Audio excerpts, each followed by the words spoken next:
Good afternoon to you all. I first of all want to thank all of you for being here on a very short notice. We are gathered here again, once again, at Banjul Bond Road or Banjul Highway, beside the former radio seat in Jawel. By the way, my name is Momodou Hydara. I think I've met with most of you, manager at Jawel Company. What we are here to discuss today about is to make few clarifications pertaining to a widely circulated rumor or information that Jar Oil is building in a graveyard, an old burial ground. And there were excavation works being done in an old cemetery in Banjul. The story is very disturbing. All these days we have been trying to wrap our heads around it because of what has been said in the social media, with so many false information flying around, with all kind of accusation on the company. And it is our responsibility as a company to come out, to clear ourselves, and also to show you proofs that what has been said or what has been circulated is far from the truth. And I will try everything humanly possible to show you proofs to that. And as journalists, I implore all of you to do your due diligence and investigate thoroughly so that you can inform the masses about actually what is the situation at Radio Seed. So to start the story is sometimes back during the live, when IGP Job was alive, we had an engagement. And one of them were, we have several projects that Jar Oil Company is sponsoring for the Gambia Police Force. And then among them, there are many, I cannot name all of them, but one of them is this particular project at Banjul.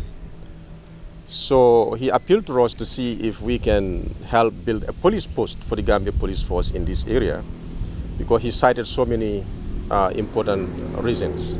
One of them is the place is prone to so many crimes and the dangers in the traffic, especially at the junction, the intersection between the Banjul Highway and the Bond Road. So we said, no problem, we can add that to our list and we'll be able to help build that place for you. But we also told them categorically, when it comes to the negotiation of the land, all the paperwork, whatever approvals you need from government, since you are also a government institution, please do everything possible to secure that, and we'll do all the logistics necessary to make it happen. And that's what we agreed. Unfortunately, he has an untimely demise, and then we were summoned by the current IGP one day for a meeting. In that meeting, it was very friendly. He received us well, and all he wanted to know was to see if all the pledges we have made with the Gambia Police Force, if they still stand, because he understands that there were so many things we pledged in the past. We told him categorically that yes, that was not for IGP Joe per se, it was for the Gambia Police Force. As long as the police is there, the project still stands. And then this particular project was part of it.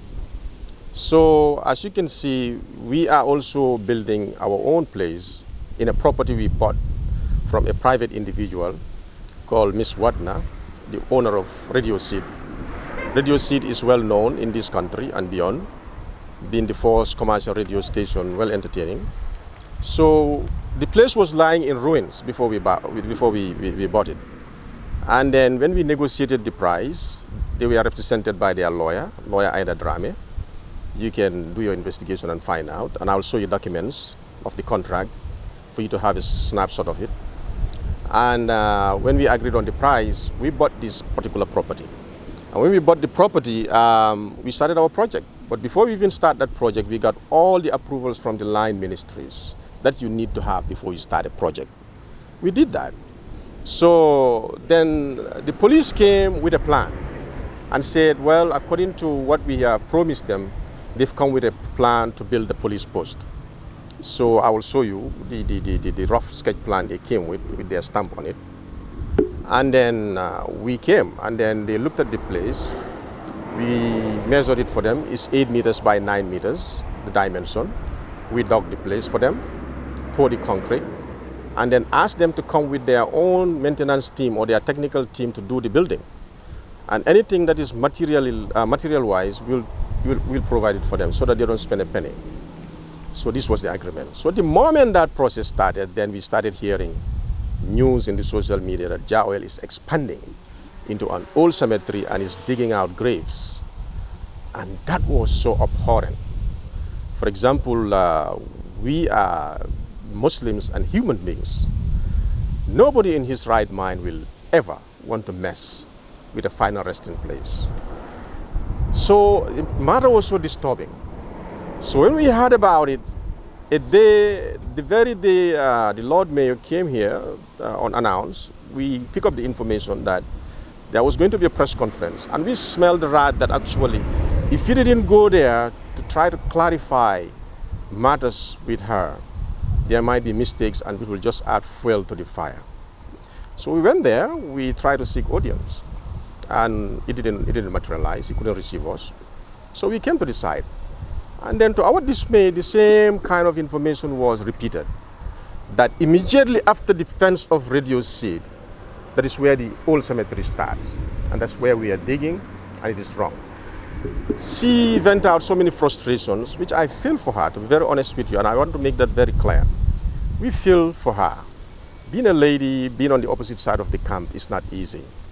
We know this. And African politics is like that, we understand.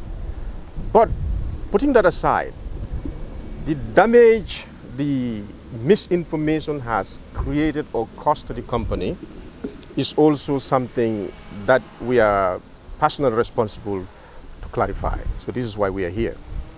So the moment he was advised by, I don't know, his technical director, Katim, that immediately after all Radio Seed, you have the graveyard, I shook my head because I knew that was not correct, that was not accurate.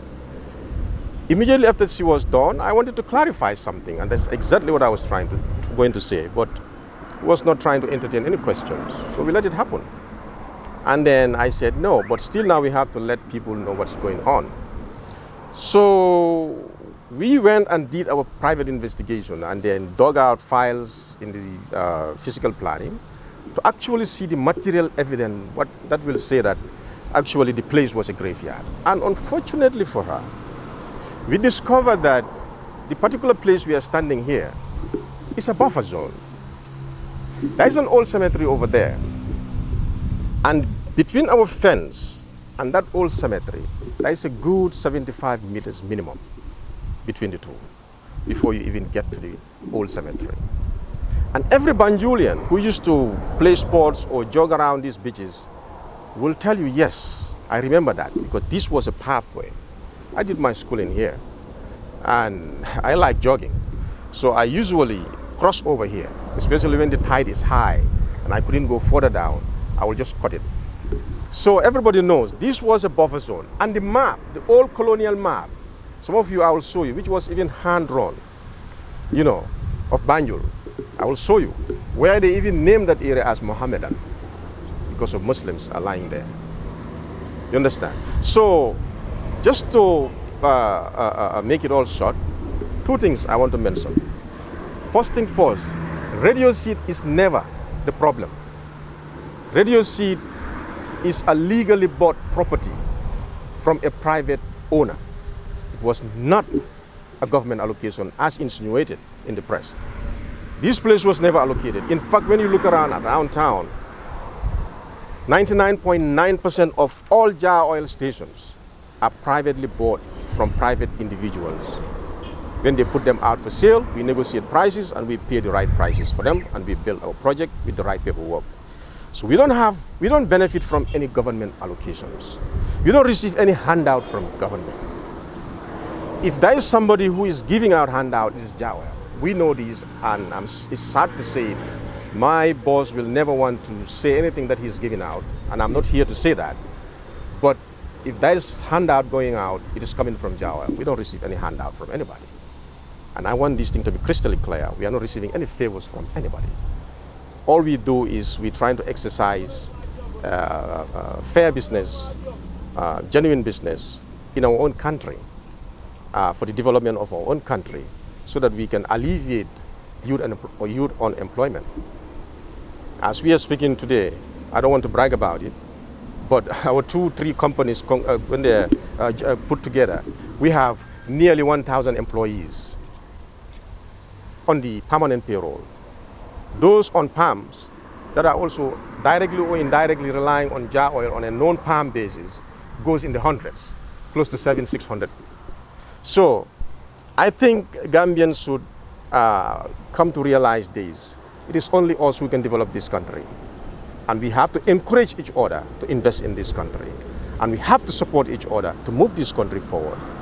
When the ex-regime was out of here, everybody was crying, diasporans should come back, they should come back, they should come back. But so many have come, but so many have gone back. And it's nothing. The frustrations on the ground is abhorrent. And this is something all of us have to look at to start supporting our local businesses. We are not here for any fight. We are not here for anything, but to develop this same Gambia we all love. And that's what I have to say if you have any questions.